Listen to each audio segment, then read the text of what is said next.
సర్వేను చేపడతాం ప్రభుత్వం అని చెప్పేసి ముందుకొచ్చి ఈ తీర్మానం ప్రవేశపెట్టినందుకు మేము సంపూర్ణంగా మా పార్టీ పక్షాన మద్దతు పలుకుతూ స్వాగతిస్తూ, కానీ అందులో మీ ద్వారా వెనుకబడిన వర్గాలన్నీ కూడా రాష్ట్రం మొత్తం కూడా ఎదురు చూస్తున్నారు. మరి ఈ తీర్మానం చేసి ఎన్నికల ముందు తీర్మానం చేసి దాని తర్వాత ఏం చేస్తారు, మాకు ఎలా లబ్ధి పొందుతారు అని ఈ రాష్ట్రమంతా చూస్తున్నారు. అధ్యక్ష, అనుమానాలు నివృత్తి చేసి ఒక్క నిమిషం మీరు ఇదే అద్దండి. బీసీలకు మాట్లాడే అవకాశం కలగలేదు కాబట్టి చెప్తున్నాను మాగురి. అధ్యక్ష, నేనేమంటున్నా అధ్యక్ష, అనుమానాలు నివృత్తి చేసే బాధ్యత తీర్మానం పెట్టిన ప్రభుత్వాన్ని అనుమానాలు నివృత్తి బాధ్యత. మేము అనుమానాలను రేకెత్తించే బాధ్యత మాది. అధ్యక్ష, స్వతంత్రం వచ్చి 75 సంవత్సరాలు సుమారు. ఇప్పటికీ మేము వెనుక నెట్టేయబడ్డామా ఆ చరిత్ర పోదు అధ్యక్ష. కానీ మొత్తానికైతే రాజకీయంగా ఉద్యోగపరంగా నష్టపోయింది ఎక్కువ శాతము వెనుకబడిన కులాలే. మేము వెనుకబడిన కులాల పక్షాన వెనుకబడిన కులాలకు రాజ్యాధికారం కావాలని, సంఖ్యాపరంగా రాజ్యాధికారం కావాలని, సంఖ్యాపరంగా విద్యా ఉద్యోగ అవకాశం కలగాలని చెప్పి మా ప్రధాన డిమాండ్ అది. సో ఆ అనుకూలంగా ఈరోజు మేము ప్రభుత్వాన్ని డెఫినెట్గా ఒక బీసీ బిడ్డగా మేము స్వాగతం పలుకుతున్నాం. గౌరవ ముఖ్యమంత్రి గారు కూడా మేము కృతజ్ఞత తెలియజేస్తున్నాం అధ్యక్ష. కానీ అధ్యక్ష, అధ్యక్ష, ఇందులో ఒక 2 అంశాలు అధ్యక్ష. ఇప్పుడే గౌరవ మంత్రి పొన్నం ప్రభాకర్ గారు ఏం చెప్పారంటే, ఇది కేంద్ర ప్రభుత్వం నుంచి సెన్సస్ కావచ్చు, కానీ సర్వే చేసే అధికారాలు మాకుంటాయి, మేము చేస్తామను స్వాగతిస్తాం అధ్యక్ష. కానీ అధ్యక్ష, మీరేం చెప్పారు, మేము బిల్లు పెడతాం, ఆ బిల్లును మీరే అన్నారు, మేమనలే. మీరు బిల్లు పెడతాము, తీర్మానం కాదు మాది, చట్టం చేస్తామన్నారు మీరు అధ్యక్ష. చట్టం చేస్తామన్నారు. నేనేమన్నా రిక్వెస్ట్ అధ్యక్ష, ఈ తీర్మానం చేస్తుంది కదా, ఈ తీర్మానం తర్వాత దీన్ని చట్టంగా ఎప్పుడు మారుస్తారు సార్? నేను అనుమానం నివర్తిస్తాను, మీరు చెప్పండి. నా అనుమానం మేము చెప్తున్నాను మీకు. సో చట్టం మాకు, ఎందుకంటే చట్టం చేస్తేనే దానికి స్టాండర్డ్ ఉండదు అధ్యక్ష. బీహార్ చూడండి, ఏపీ చూడండి, ఇప్పటికీ కర్ణాటక పరిస్థితి అట్లుంది అధ్యక్ష. అందుకే దీన్ని ఈ యొక్క కులగణన చేసిన తర్వాత ఎప్పుడు దీన్ని చట్టంగా మారుస్తారు, ఆ విధి విధానం ఏందో ప్రభుత్వం చెప్పలేదు అధ్యక్ష. మరి ఇప్పుడు కులగణన అన్నారు అధ్యక్ష, బీసీ కులగణన చేస్తారా? ఈ రాష్ట్రంలో ఉన్న సకల జనుల కులగణన చేస్తారా? బీసీ కులగణన చేస్తే నష్టపోయేది బీసీ వర్గాలే. బీసీ అధ్యక్ష, ఇప్పుడు మేము స్టార్ట్ చేయగానే మీరే బిల్ ప్రపోజల్ మీరే తీర్మానం పెట్టారు, మాట్లాడే అవకాశం కలిగించారు. నాకు చెప్పండి అధ్యక్ష, ఏమైనా ఉంటే నేను స్వాగతిస్తున్నాను చెప్తున్నాను. నేను డెఫినెట్గా మా బీసీలకు మాకు ఈ హక్కు, ఈ ప్రభుత్వం మీరు ఇచ్చినలా మాకు రాజ్యాంగపరంగా హక్కులు వస్తాయని మేము భావిస్తున్నాం. దానిలో ఉన్న అనుమానాలు నివృత్తి ఏమంటారు, వేరేమంటలేము అధ్యక్ష. తర్వాత రేపు పొద్దున ఏమైనా కోర్టులో ఇబ్బంది చిక్కులు రావద్దనేగా మేము కోరుకుంటున్నాం అధ్యక్ష. ఒకటి అధ్యక్ష, మరి అందులో ఎస్సీ పాపులేషన్, ఎస్సీలు, ఎస్టీలు, మైనార్టీసు, బీసీలు, సకల జనుల మొత్తం మందిని కూడా మీరు గణన చేస్తేనే బీసీ వర్గాలకు చెందిన ఎంత పరిస్థితి సమగ్ర కుటుంబం చేస్తేనే బీసీల శాతం ఎంతో బయటకు అధ్యక్ష. మరి అధ్యక్ష ఒకటి అధ్యక్ష, మరి కులగణన అన్నారు, ఇది సర్వే అంటున్నారు.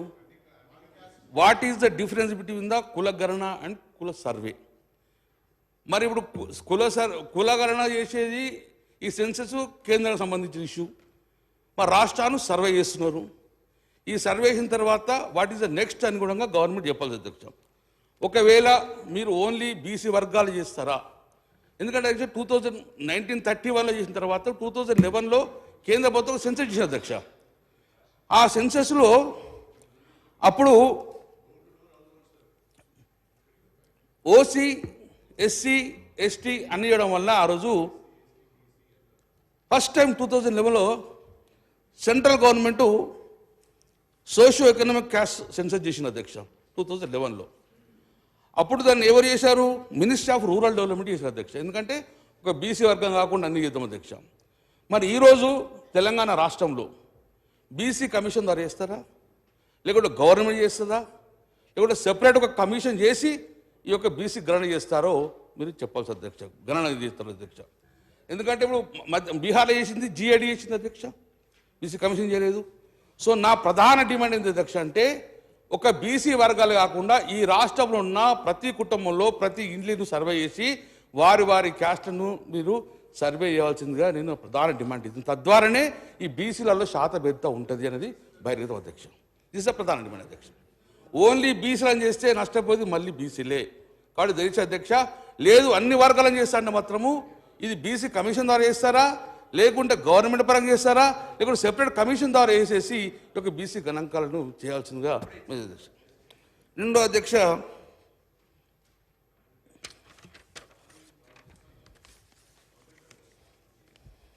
అధ్యక్ష, ఒకవేళ బీసీ మీరు రేపొద్దున సర్వే చేస్తారు, బీసీల శాతాన్ని కూడా మీరు బహిర్గతం చేస్తారు.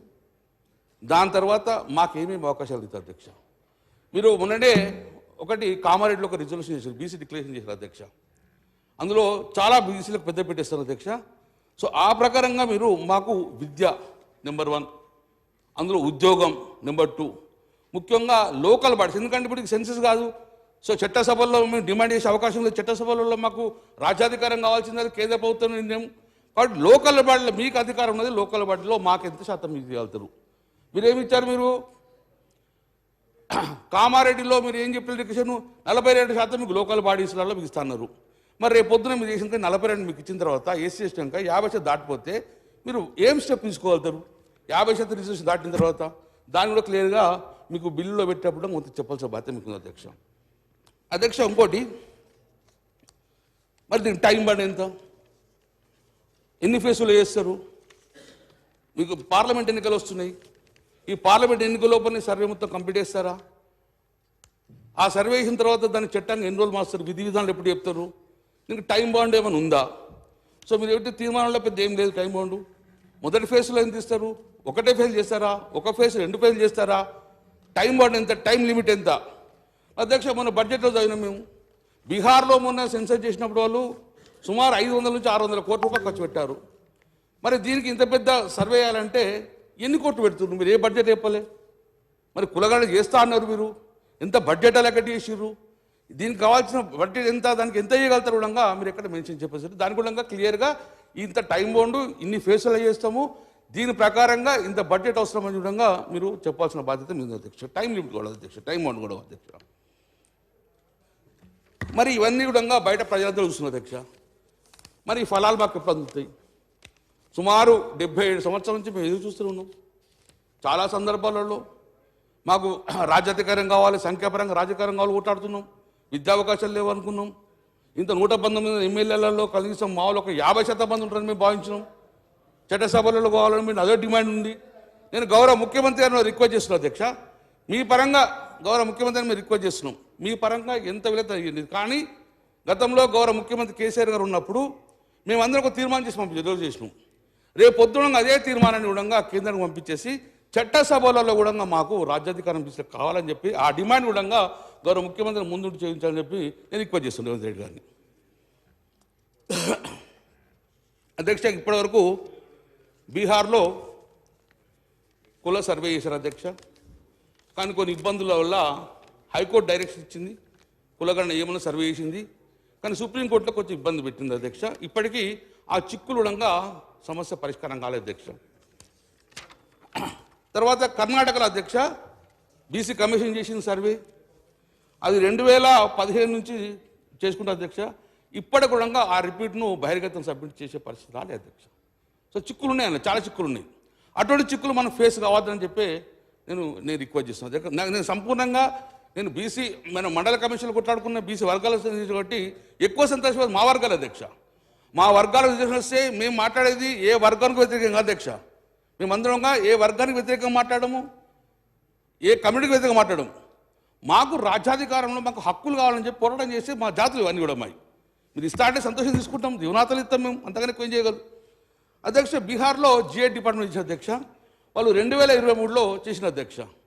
కానీ ఇప్పటికి కూడా ఆ రిపోర్టు పబ్లిక్ డొమైన్కి వస్తలే అధ్యక్ష.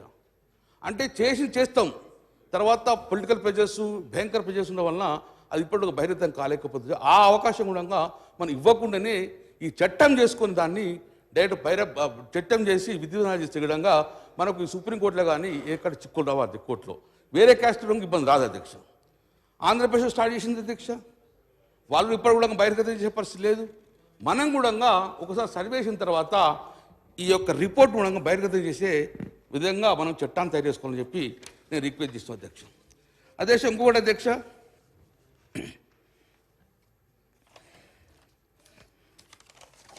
నేను గౌరవ ముఖ్యమంత్రి గారు రేవంత్ రెడ్డి గారు ఇక్కడ అధ్యక్ష, మీరు 42% ఇస్తా అంటున్నారు మాకు స్థానిక సంస్థలు రిజర్వేషన్. చాలా సంతోషం, మేము నిజంగా అదృష్టవంతున్నాం అధ్యక్ష. మీరు కామారెడ్డి బీసీ డిక్లరేషన్ చేశారు అధ్యక్ష. అందులో మీరు మాకు ఒకటి హామీ ఇచ్చారు అధ్యక్ష, గంపగుత్తగా బీసీ వర్గాలని కూడా మీకు ఓటేసిన కారణంలో బీసీ డిక్లేర్ చూసింది మీరు కామారెడ్డి దాంట్లో అధ్యక్ష. ఏం చెప్పారు మీరు? ప్రతి నెల ప్రతి సంవత్సరం మీకు 20,000 కోట్లు పెడతాం, 5 సంవత్సరాల్లో 1,00,000 కోట్ల బడ్జెట్ పెడతాం అధ్యక్ష. మొన్న మీరు బడ్జెట్ పెట్టారు 8,000 కోట్లు పెట్టారు అధ్యక్ష. మరి ఫస్ట్ సంవత్సరంలో 12,000 కోత పడ్డాయి అధ్యక్ష. మీరు 8,000 కోత పెట్టారు, అది కళ్యాణలక్ష్మి లేకుండానే 8,000 రూపాయలు ఇంక్లూడింగ్ కళ్యాణలక్ష్మి పెట్టడం వలన మీరు ప్రతి సంవత్సరం 20,000 ఇస్తా అని 1,00,000 కోట్ల బడ్జెట్ పెడతా అని బీసీలో చెప్పి కామారెడ్డి డిక్లరేషన్ ఇచ్చిన తర్వాత మొదటి సంవత్సరం 8,000 పెట్టడం వలన 12,000 కోత పడ్డాయి అధ్యక్ష. మరి నేను గౌరవ ముఖ్యమంత్రి రిక్వెస్ట్ చేస్తున్నాను, ఈ 12,000 నెక్స్ట్ బడ్జెట్ పెట్టేసుకొని ఈ సంవత్సరం 1,00,000 కోట్ల బడ్జెట్ మా బీసీలకు పెడుతున్నా లేదా ఒక్కసారి అదనంగా చెప్పాల్సిన బాధ్యత ప్రభుత్వం ఉంది అధ్యక్ష. రెండో అధ్యక్ష, మీరు 42% పెంచుతా అన్నారు. వచ్చే స్థానిక సంస్థలు జడ్పీటీసీ ఎన్నికలు ఉన్నాయి అధ్యక్ష, సర్పంచ్ ఎన్నికల అధ్యక్ష. అందులో మాకు 42% వాటా మాకు ఇవ్వాల్సిందిగా దాని లోపలే ఈ యొక్క సమగ్ర కుటుంబ సర్వే చేసి మాకు ఆ స్థానిక సంస్థల లోపల వెనుకబడిన వర్గాలకు 42% ఇవ్వాలని చెప్పి నేను ప్రధానంగా డిమాండ్ చేస్తున్నాను అధ్యక్ష, మా పార్టీ పరంగా. ఎందుకంటే మీరు ఇచ్చిన హామీ ఏది కామారెడ్డిలో ఉన్న డిక్లరేషన్ గౌరవనీయులు మన సిద్ధరామయ్య గారు రావడం జరిగింది అధ్యక్ష. మేము కూడా విన్నాను, అది చాలా సంతోషపడ్డాం, మా వర్గాన్ని సంతోషపడ్డాం. రెండోది అధ్యక్ష, ఎస్సీ ఎస్టీ లాగానే మేము సప్లాన్ చేస్తాం, మేము మీకు క్లియర్గా సప్లాన్ ఇస్తాం. దాని పేరు మహాత్మా జ్యోతిబా ఫులే బీసీ సప్లాన్ కూడా అన్నారు అధ్యక్ష. చాలా సంతోషం అధ్యక్ష. దానికి చట్టబద్ధత కల్పించేసి 1,00,000 రూపాయల బడ్జెట్ పెడతాను అధ్యక్ష. We all are waiting for the 1 lakh budget అధ్యక్ష. 1,00,000 కోట్లు సార్, 1,00,000 కోట్లు సార్ అధ్యక్ష. మా గౌరవ ముఖ్యమంత్రి రేవంత్ రెడ్డి గారు ఉన్నారు అధ్యక్ష. ఎంబీసీని అని గుర్తించింది గౌరవ ముఖ్యమంత్రి కేసీఆర్ గారు ప్రభుత్వం ఉన్నప్పుడు. అసలు ఎంబీసీలు బీసీలు వేరు, ఎంబీసీలు వేరు, వాళ్ళని అసలు పట్టించుకున్న పరిస్థితి లేదు అధ్యక్ష. కాబట్టి ఎంబీసీలను అందరినీ కూడా బాహ్య ప్రపంచాన్ని పనిచేసి వాళ్ళ గురుకులాల్లో రిజర్వేషన్ ఉంది అధ్యక్ష. మొన్న ఒక అడుగు ముందేసి ఈ యొక్క కాంగ్రెస్ ప్రభుత్వం ఒక అడుగు ముందేసి ఎంబీసీకి మంత్రిత్వ శాఖ ఇస్తా అంటుంది అధ్యక్ష. ఎంబీసీకి మంత్రిత్వ శాఖ ఎప్పుడు ఇస్తారో చెప్పాల్సిన బాధ్యత గౌరవ ముఖ్యమంత్రి రిక్వెస్ట్ చేస్తున్నాను. నేను కావాలని డిమాండ్ చేస్తున్నా, ఒక బీసీ మంత్రి కాకుండా ఇంకొక 2 బీసీ వర్గాల మంత్రి కాకుండా ఎంబీసీ కూడా మంత్రిత్వం మీరు ఇచ్చిన హామీ నేను ఐఎమ్ నాట్ డిబేటింగ్ అధ్యక్ష. మీరు ఏదైతే హామీ ఇచ్చారో ఆ హామీని ముఖ్యమంత్రి గారికి రిక్వెస్ట్ చేసి గుర్తు చేస్తున్నా, ఎంబీసీ మంత్రిత్వ శాఖ ఎప్పుడు మీరు ఇస్తారని చెప్పి రిక్వెస్ట్ అధ్యక్ష. ఇంకోటి చాలా బీసీ వర్గాలు అందరూ ఒక శుభార్త చెప్పింది మీరు అధ్యక్ష. మెగా కంపెనీలే కాదు, పెద్ద పెద్ద కంపెనీలే కాదు, కాంట్రాక్ట్ వాలేసి కాదు, మా బీసీ బిడ్డలో కాంట్రాక్ట్ అవతారం ఎత్తాలని చెప్పి చాలా రిజర్వేషన్ వల్ల నీకు 42% కూడా గవర్నమెంట్ వర్క్లో రిజర్వేషన్ ఇస్తాను అధ్యక్ష అన్నారు. అది చాలా సంతోషం అధ్యక్ష. ఎందుకంటే మా బీసీ వర్గాలన్నీ కూడా కులవృత్తులకే పరిమితమైనవి. మాకు కులవృత్తులు తప్ప ఏం చేయలేదు. పెద్ద పెద్ద కంపెనీలు పెద్ద పెద్ద ప్రాజెక్టులు కట్టాలంటే మాకు అంత శక్తి లేదు, మాకు రిజర్వేషన్ రాదు, మాకు వచ్చేవరకు ఎవరు కొట్టుకోపోతారు. కాబట్టి మాకు బీసీలో కూడా గవర్నమెంట్ కాంట్రాక్ట్ వాళ్ళకు మీరు రిజర్వేషన్ కల్పిస్తున్నారు, చాలా సంతోషం. అది కూడా మీరు ఎప్పుడు కల్పిస్తారో చెప్పాల్సిన బాధ్యత మీ మీద అధ్యక్ష. గవర్నమెంట్ వర్కులలో మాకు 42% రిజర్వేషన్ ఇస్తామని చెప్పిన అధ్యక్ష. అధ్యక్ష, అప్పుడు మా గౌరవ ముఖ్యమంత్రి గారు కేసీఆర్ ఉన్నప్పుడు లిక్కర్కి ఎక్కువ సంబంధించింది గౌడ సోదరులు ఉంటారు కాబట్టి వైన్స్లలో గౌడ సోదరులకు ప్రాధాన్యత ఇవ్వాలని చెప్పేసి ప్రప్రదంగా మేము 15% రిజర్వేషన్ గౌడ సోదరుల కోసము ఇవ్వడం జరిగింది అధ్యక్ష. వైన్స్లు ఎందన్నా కానీ అందులో 15% గౌడ సోదరులు కేటాయించడం జరిగింది. తద్వారా చాలామంది గౌడ సోదరులు ఈ వైన్స్ నడుపుతున్నారు అధ్యక్ష, ఎందుకంటే వాళ్ళ వృత్తి అదే కాబట్టి. కానీ ఈ ప్రభుత్వం ఒక ముందడుగు వేసేసి వారికి 15% కాదు మేము 20% ఇస్తామన్నారు. చాలా సంతోషం. వెనుకబడిన కులాలకు చదువు లేని వారికి కూడా మాకు ఇది ఒక చాలా అవసరం పడుతుంది అధ్యక్ష. 20% రిజర్వేషన్ వైన్స్ కేటాయించుకుంటూ కూడా మిగతా మున్నూరు కాపు, విశ్వబ్రాహ్మణ, పద్మశాలి ఇవన్నిటి కూడా ఇస్తామని చెప్పి చాలా సంతోషం అధ్యక్ష. మీరు కూడా మాకు వైన్స్లలో మా వెనుకబడిన కులాలు కూడా రిజర్వేషన్ కల్పించాలి. ఎప్పుడు కల్పిస్తారో చెప్పండి. దీన్ని 15% to 25% చేసుకుంటూ మిగతా మా వర్గాలు కూడా కల్పిస్తామని చెప్పారు. ఏదైతే మీరు డిక్లరేషన్ ఆఫ్ ద కామారెడ్డి చెప్పారో అందులో భాగంగా మాకు ఇది ఈ అసెంబ్లీ తర్వాత మాకు ఈ చట్టబద్ధత కల్పించమని చెప్పేసి రిజర్వేషన్ కల్పించమని మేము కోరుతున్నాం అధ్యక్ష. ఇది మేము ఒక్క డిమాండ్ అధ్యక్ష. మీరు చెప్పిందానే మేము రిక్వెస్ట్ చేస్తున్నాం అధ్యక్ష. అధ్యక్ష, అన్ని జిల్లా కేంద్రాలలో ప్రొఫెసర్ జయశంకర్ బీసీ ఐక్యతా భవనాలు కట్టిస్తాం అధ్యక్ష. చాలా చాలా సంతోషం. మేము ఆహ్వానిస్తున్నాం, స్వాగతిస్తున్నాం అధ్యక్ష. ప్రతి జిల్లా హెడ్ క్వార్టర్లో ఐక్యతా భవనాలు ఎప్పుడు కట్టిస్తారు? ఒక్కొక్క భవనాన్ని 50 కోట్లతో తక్కువ కాకుండా కట్టిస్తామని చెప్పారు అధ్యక్ష. దాన్ని ల్యాండ్ ఎక్స్ తొందరగా చేసుకొని దానికి జీవో ఇచ్చేసి టెండర్ కాల్ఫర్ చేయాలని చెప్పేసి నేను గౌరవ ముఖ్యమంత్రి గారిని, గౌరవ ప్రభుత్వాన్ని నేను రిక్వెస్ట్ చేస్తున్నాను అధ్యక్ష. ఐఎమ్ నాట్ డిమాండింగ్, మీరు చెప్పిన హామీ లేదు.